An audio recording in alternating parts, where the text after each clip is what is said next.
Ladies and gentlemen, we're going to start on time because we've got so much to get through in these next 2 days. Now, I want to start off by welcoming you all to this amazing conference centre and to welcome back those who were here last year at our network conference that was held here also.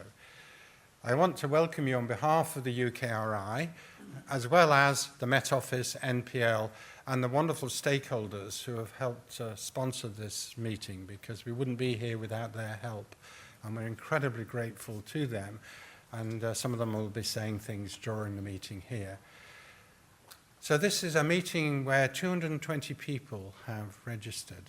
This is the largest clean air meeting in the UK.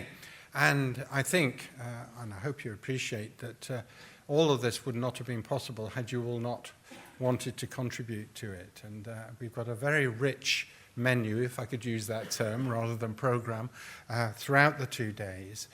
I won't go through it now. You've got the app. You've had the opportunity to look at the different sessions. But I think the main purpose of the meeting is to try and bring people together, to have conversations, to create those communications that are going to enable this clean air community to move on in the next 6 to 9 months or so. And I think we've achieved a lot. I remember at the end of last year's conference, you remember we had a discussion at the end about what should we do next. That was the sort of discussion around clean and healthy air. And we decided that we would do our best to maintain the communication and create the networks necessary to continue building this interdisciplinary activity, with a strong emphasis, of course, on solutions, which was the reason why the Clean Air SPF was set up in the first place. Well, as Clean Air champions, Gary, Suzanne and myself, we've been sort of scouting around the last year, seeing what's been happening and talking to a lot of you. And I think it has happened. There is now a clean air community. Now, that community, of course, has not happened by accident. It's happened because you've all been engaged in different aspects of it and willing to exchange your ideas with each other and generate the added value necessary to move the agenda on beyond discovery into practical solutions that will help the public and industry and others in our society. So a big thank you to you. But going forward, we need to think about what's going to happen next. And there is going to be a poster out there with a suggestion and a suggestion box.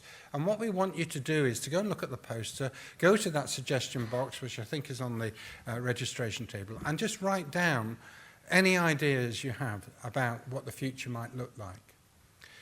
Now, one of the great things about this meeting is that we've made a very great effort to be inclusive for the early career researchers, because we see the future really is in their hands. And of course, they are having meetings of their own. They had one this morning, they'll have one tomorrow morning, dealing with very specific issues around the future and communication, etc. But I think we will be hearing from them separately, and it'll be really interesting to hear what views they have to say about what the clean air or healthy air agenda should look like going forwards. One of the things that's been amazing, really, is the fact that people have been capable of sharing the evidence that they've created themselves or in their groups with others. And it's meetings like this, of course, which enable that forum to be actually accelerated. So I want you to use the sessions, not just to listen to the talks, which I hope you'll enjoy and find stimulating, but also to sort of meet up with your colleagues and maybe some people you don't know, because we have made a deliberate attempt this time to bring in stakeholders and interested parties outside of the UKRI and the other funding agencies and the researchers to see if we can move that translational conversation further forward, because there's still lots to be done in this space.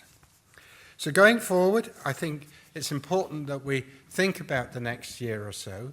The SPF Clean Air Programme finishes in the summer of 2025, and we will be having an event sort of round about that time anyway. It won't probably be like this one, but it will be an event to think about the long-term future. But I think it's very important that we realise this is our opportunity now to do something in the long term, if you all feel you're up for it. And that means creating this interdisciplinary activity which has real meaning, because the people who are going to benefit at the end of the day are the public at large, the health professions, hopefully, and also industry, which, of course, is very important in terms of the economy and, and growing our country. So I think I've said enough about the introduction. I'll say things later on as we get into the meeting about the wonderful support we've had over the time that we've been doing all of this. And I'm going to now formally open the meeting and introduce our first speaker. And our first speaker is a good friend and an amazing person. And I could spend a day here extolling his virtues. But I think one of the things about Michael Marmot is that he's a very humble man. He's a man I first met many years ago because we were both Medical Research Council clinical professors together in those days, Michael on epidemiology and me more in clinical medicine.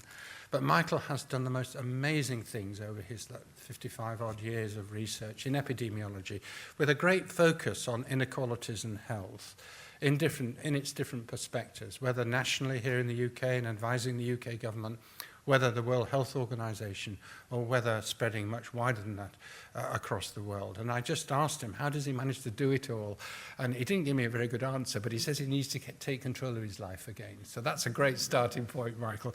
So welcome, and thank you very much indeed for sparing the time and coming to speak to us today.